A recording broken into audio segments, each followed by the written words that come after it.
Hi everyone! How are your Afrikaans listening skills? In this video, you'll have a chance to test them out with a quiz. First, you'll see an image and hear a question. Next comes a short dialogue. Listen carefully and see if you can answer correctly. We'll show you the answer at the end. Are you ready? 'n Vrou en 'n man gesels. Wat het die vrou gister gedoen? Dit het gister baie hard gereën. Hoe het jy terug huis toe gegaan? Daar was baie mense op die bus, so ek kon toe nie opklim nie en ek soek toe vir 'n taxi. So jy het met die taxi gery? Nee, daar was geen leë taksies nie. Wat? So jy het teruggeloop? Is dit nie ver nie?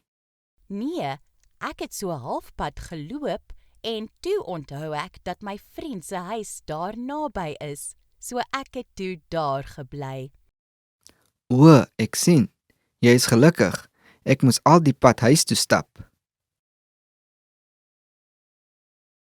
Wat het die vrou gister gedoen?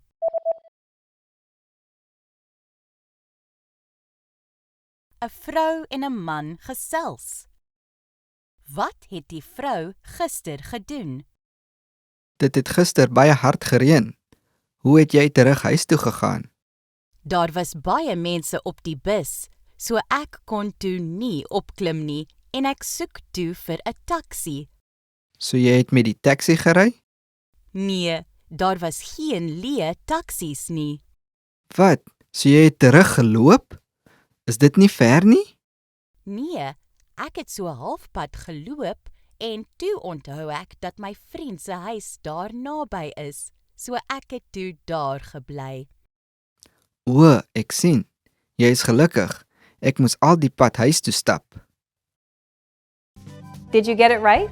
I hope you learned something from this quiz. Let us know if you have any questions. See you next time!